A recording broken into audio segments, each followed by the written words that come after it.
ವಾಲ್ಮೀಕಿ ಅಭಿವೃದ್ಧಿ ನಿಗಮದ ಹಗರಣ ಪ್ರಕರಣಕ್ಕೆ ಸಂಬಂಧಪಟ್ಟಂತೆ ಇಡಿ ಇಕ್ಕಳದಲ್ಲಿ ಇದೀಗ ಮಾಜಿ ಸಚಿವ ಬಿ ನಾಗೇಂದ್ರ ಸಿಕ್ಕಾಕೊಂಡಿರೋದು.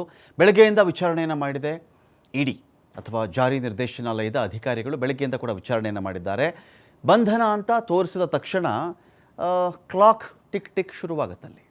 ನಾಗೇಂದ್ರನನ್ನು ಅರೆಸ್ಟ್ ಮಾಡಿದ್ದೀವಿ ಅಂತ ಅನೌನ್ಸ್ ಮಾಡಿದ ಮರುಕ್ಷಣದಿಂದ ಗಡಿಯಾರ ಚಾಲೂ ಆಗುತ್ತೆ.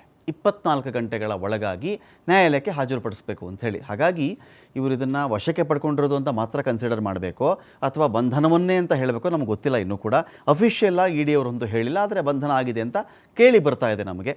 ಸೊ ಇವತ್ತೇ ಹಾಜರುಪಡಿಸಬೇಕು ನ್ಯಾಯಾಲಯದ ಮುಂದೆ ಅಥವಾ ಕೋರ್ಟ್ನ ಮುಂದೆ ಅಂತ ಇಲ್ಲ. 24 ಗಂಟೆ ಟೈಮ್ ಇರುತ್ತೆ.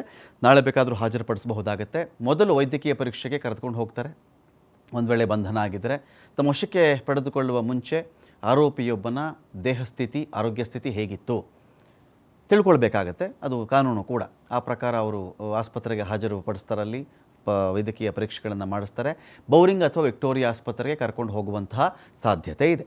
ವೈದ್ಯಕೀಯ ತಪಾಸಣೆ ಆದಮೇಲೆ ಕೋರ್ಟ್ಗೆ ಪ್ರೊಡ್ಯೂಸ್ ಮಾಡುವಂತಹ ಚಾನ್ಸಸ್ ಕೂಡ ಇದೆ. ಅಲ್ಲಗಳೆಯೋಕ್ಕಾಗಲ್ಲ ಅದನ್ನು.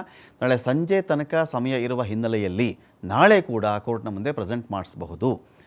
ಇನ್ನು ನಾಗೇಂದ್ರ ಬಂಧನ ಯಾಕಪ್ಪ ಆಯಿತು ಅಂತ ಹೇಳಿದ್ರೆ 48 ಗಂಟೆಗಳ ಇಡಿ ವಿಚಾರಣೆಗೆ ನಾಗೇಂದ್ರ ಸರಿಯಾಗಿ ಸ್ಪಂದಿಸ್ತಾ ಇಲ್ಲ.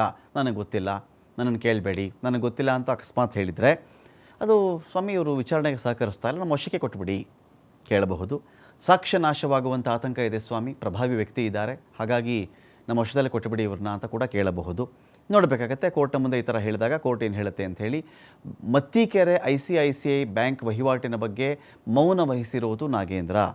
ICICI ಬ್ಯಾಂಕ್ ದಾಖಲೆ ಮುಂದಿಟ್ಟರೂ ಕೂಡ ಇದು ನನಗೇನು ಗೊತ್ತಿಲ್ಲ, ಯಾರ್ಯಾರು ಟ್ರಾನ್ಸ್ಫರ್ ಮಾಡಿಕೊಂಡ್ರು ನನಗೇನು ಗೊತ್ತಿಲ್ಲ ಅಂತ ಹೇಳಬಹುದು. ಅವ್ರಿಗೆ ರೈಟ್ಸ್ ಇರುತ್ತೆ.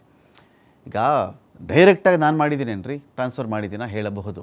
ಅವ್ರನ್ನ ಕೇಳಿದ್ರೆ ಯಾರು ಟ್ರಾನ್ಸ್ಫರ್ ಮಾಡಿದ್ರು ಅವ್ರನ್ನೋ, ಸ್ವಾಮಿ ಇವರೇ ಮಿನಿಸ್ಟ್ರ್ ಇದ್ದರು, ನಾವು ಇವ್ರ ಕಡೆಯಿಂದ ನಮ್ಗೆ ಆದೇಶ ಬಂತು, ನಿರ್ದೇಶನ ಬಂತು, ಆ ಪ್ರಕಾರ ನಾವು ಕೆಲಸ ಮಾಡಿದ್ದೀವಿ ಸ್ವಾಮಿ, ಇವ್ರ ಕೈ ಕೆಳಗಡೆ ನಾವು ಕೆಲಸ ಮಾಡೋರು ಅಂತ ಅವ್ರು ಹೇಳಿರ್ತಾರೆ.